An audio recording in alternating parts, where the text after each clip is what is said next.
आज का जो हमारा टॉपिक है वो है कॉलम्स एंड स्ट्रट से रिलेटेड। तो इसका थ्योरेटिकल पार्ट पहले देखेंगे। सबसे पहले जो है difference between columns and struts के स्ट्रट्स एंड कॉलम में क्या फ़र्क है। पहले स्ट्रट्स को देखते हैं। A structure member subjected to axial compressive force is called strut. तो कोई भी स्ट्रक्चर मेंबर जिस पे एक्सियल कंप्रेसिव फोर्स लगती हो वो हमारे पास होता है strut.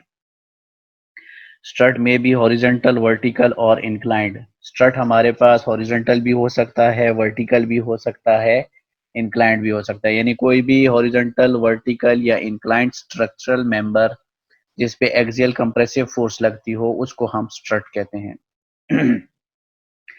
Struts are the member having small cross sectional dimension. तो स्ट्रट्स जो है वो हमारे पास जो स्ट्रट्स मेंबर्स होते हैं उनका क्रॉस सेक्शनल डायमेंशन हमारे पास स्मॉल होता है। Struts are used in roof truss and bridge trusses.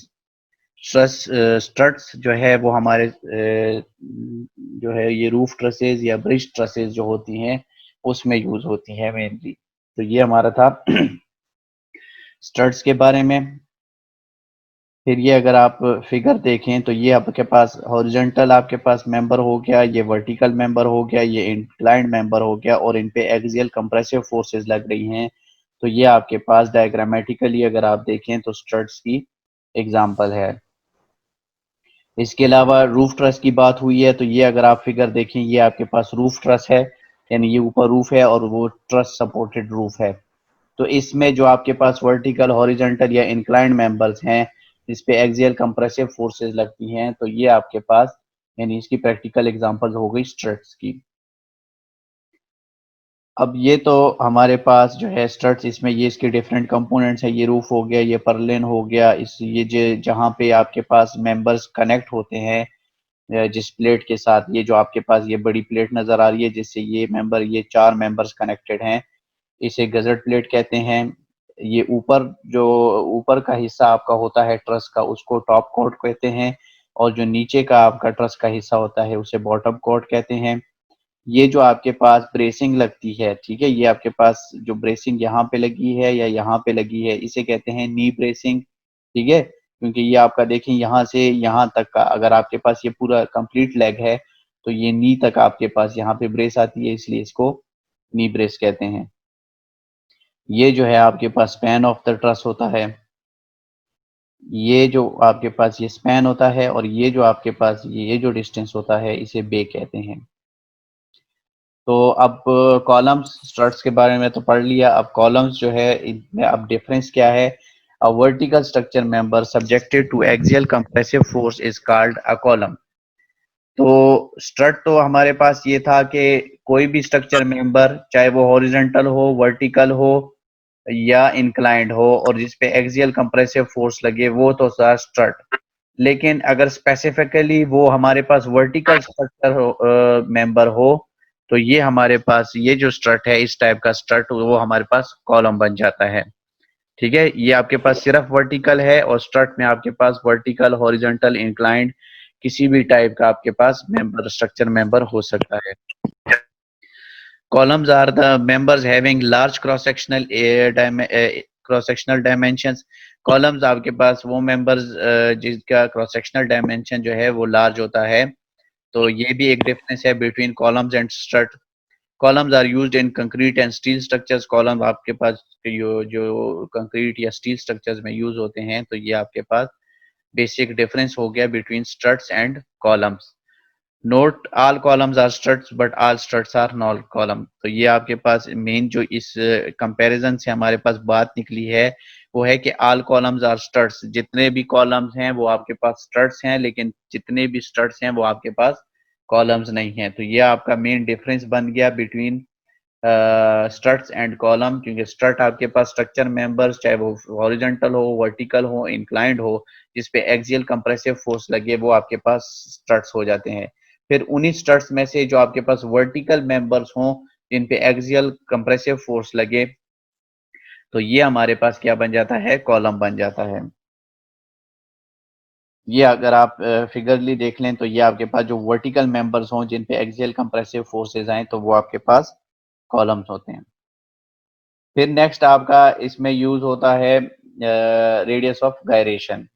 It is defined as the distance from the given axis up to a point where the entire area is assumed to be concentrated। तो radius of gyration basically हमारा अगर इसे हम define करें तो distance from the given axis up to the point where the entire area is assumed to be concentrated.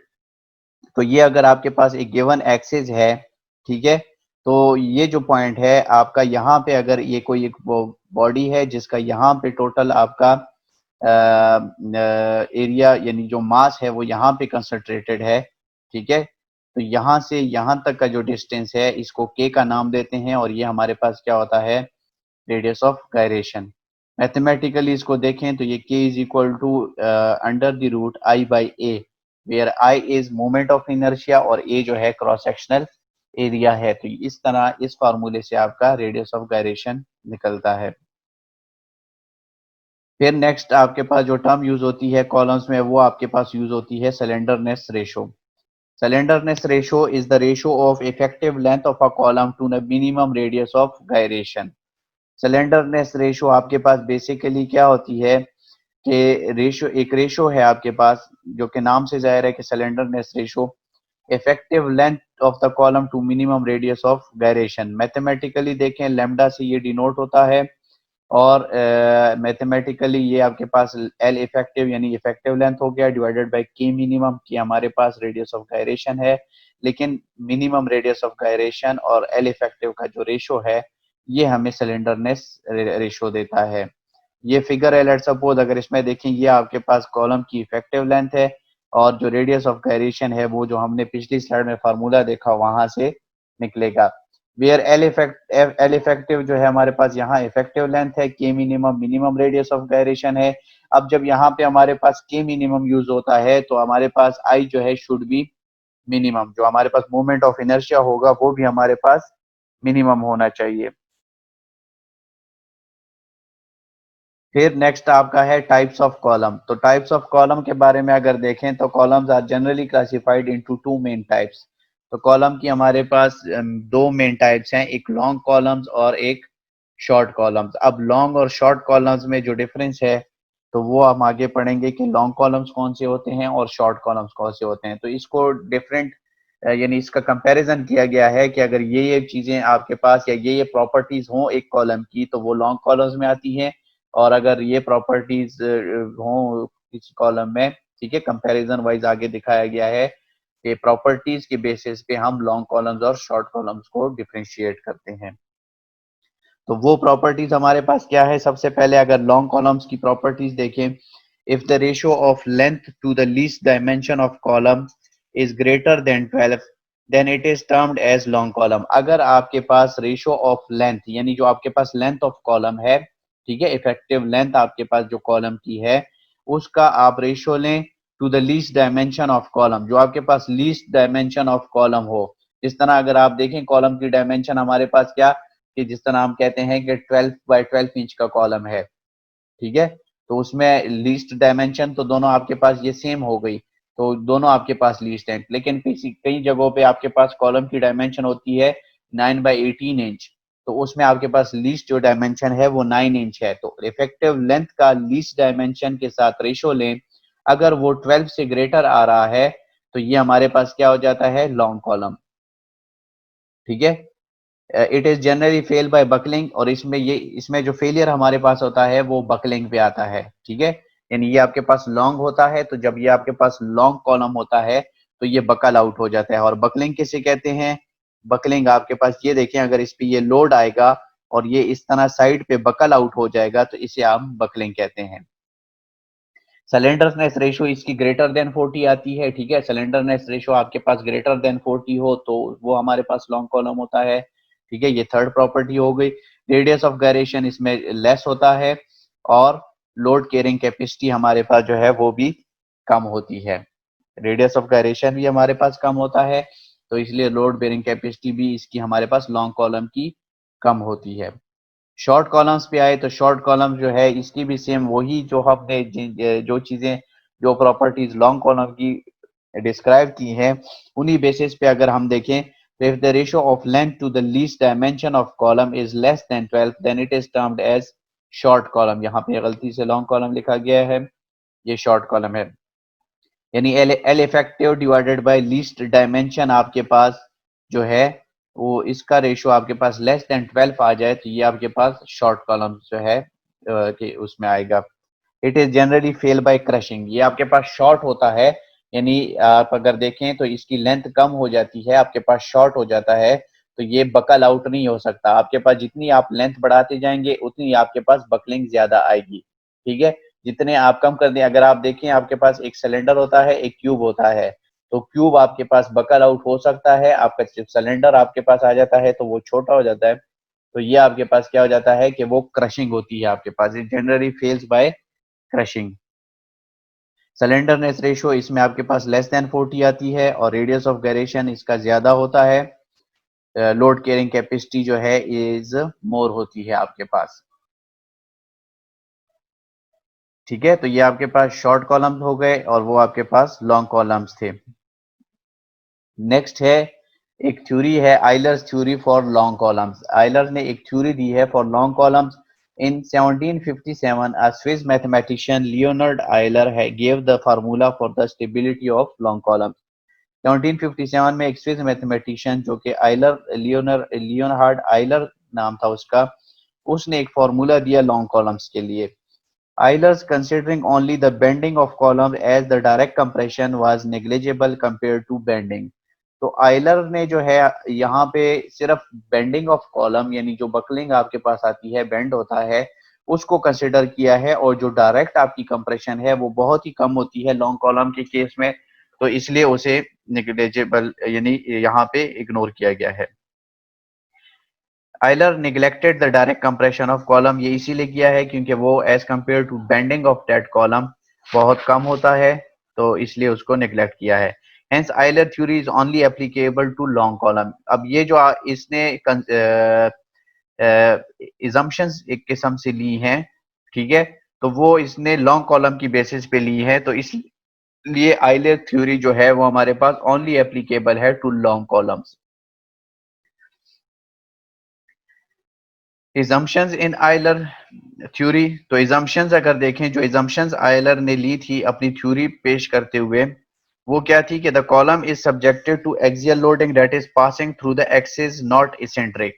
Column जो आपके पास, इसकी पहली एग्जम्पशन ये थी कि आपके पास जो लोड है वो आपके पास जो एक्सियल लोड है वो इसेंट्रिक लोड है, ठीक है, नॉट इसेंट्रिक लोड है, इसेंट्रिक लोड नहीं है, वो आपके पास एक्सियल लोड जो है पासिंग थ्रू द एक्सिस है, यानी आपके पास जो एक्सिस आ रहा है बिल्कुल सेंटर पे आपके पास लोड लग रहा है।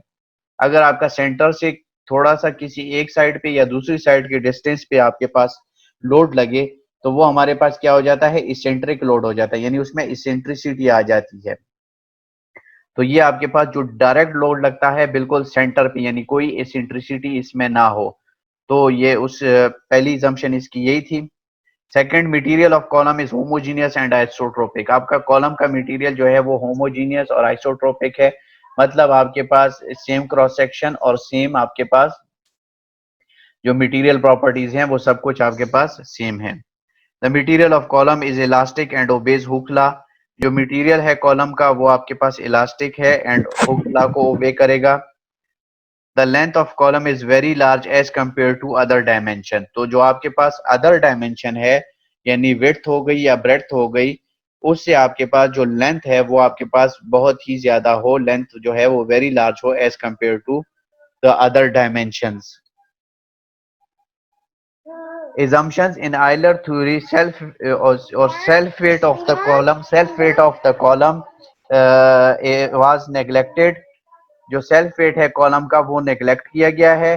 The column is straight before loading. जो आपका कॉलम है वो आपके पास स्ट्रेट है लोडिंग से पहले। तो ये आपके पास इजम्पशंस थी आइलर थ्योरी की। ये जो आपके पास 1 2 3 4 5 6 यानी ये 6 आपके पास जो पॉइंट्स थे, ये आपके पास 6 इजम्पशंस थी आइलर थ्योरी की।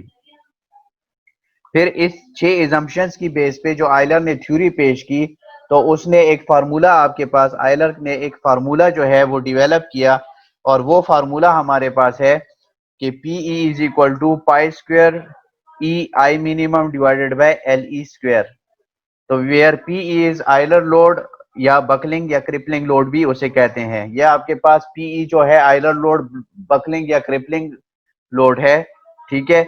E जो है वो आपके पास यंग मॉडुलस ऑफ इलास्टिसिटी यानी young modulus of column material है। कॉलम मटेरियल्स के लिए जो हमारे पास यंग मॉडुलस होगा।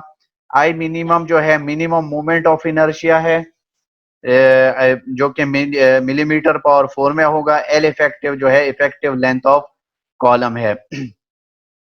तो ये जो PE है ये हमारे पास बेसिकली आइलर लोड इसलिए कहते हैं क्योंकि आइलर ने ये फार्मूला दिया था बकलिंग या क्रिपलिंग लोड, यानी ये वो आपके पास लोड है कि इस लोड पे आपके पास कॉलम बकल आउट या क्रिपल हो जाएगा, ठीक है। यानी आपका इतने लोड पे आपके पास कॉलम में बकलिंग आएगी।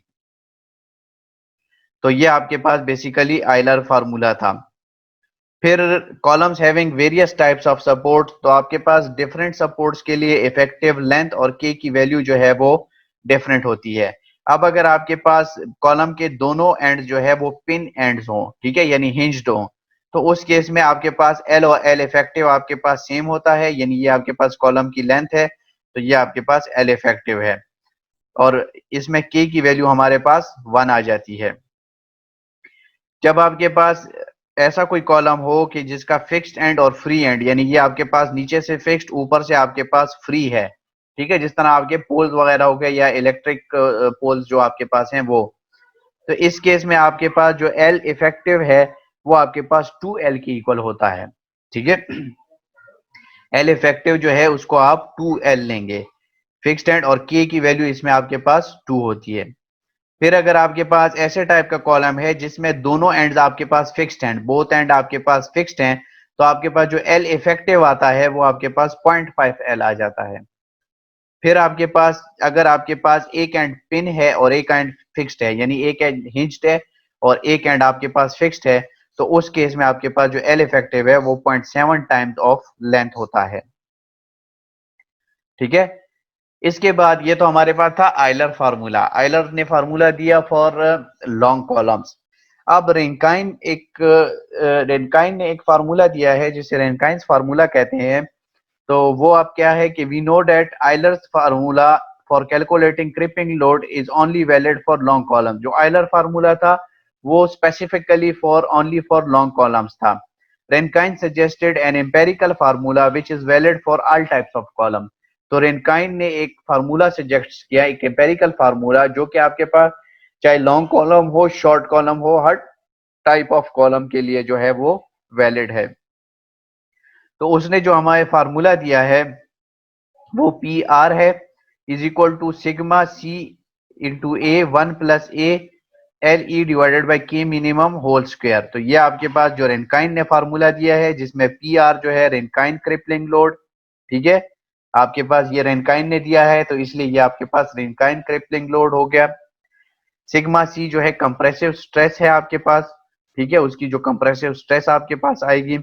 A जो है cross sectional area of column है। स्मॉल a जो है वो आपके पास रेनकाइंस कांस्टेंट है। LE जो है वो आपके पास इफेक्टिव लेंथ ऑफ कॉलम है और K मिनिमम जो है मिनिमम रेडियस ऑफ गायरेशन है। तो ये जो हमारे पास यहाँ रेनकाइन फार्मूला है ये बेसिकली हमारा जो है यूज हो सकता है हर टाइप ऑफ कॉलम के लिए, ये हमारे पास जो है वैलिड है। तो आपके पास चाहे शॉर्ट कॉलम है चाहे लॉन्ग कॉलम है, तो एनी टाइप ऑफ कॉलम के लिए आप ये फार्मूला यूज कर सकते हैं क्रिपलिंग लोड फाइंड करने के लिए कि यहाँ पे आपके पास रेनकाइन क्रिपलिंग लोड जो है वो कितना आएगा। तो ये बेसिकली आज का हमारा लेक्चर था about struts and column, basic difference between struts and column. उसके बाद हमने जो है कुछ terms related to that column यानी रेडियस ऑफ गायरेशन हो गया, सिलेंडरनेस रेशो वो पढ़ा। इसके अलावा हमने जो है आइलर्स थ्योरी पढ़ी फॉर लॉन्ग कॉलम्स एंड रेनकाइन ने जो फार्मूला सजेस्ट किया था for any type of column था हमने वो पढ़ा। तो ये आज हमारा आज का लेक्चर था। इसमें आप लोगों का किसी किस्म का कोई क्वेश्चन है तो आप पूछ सकते हैं।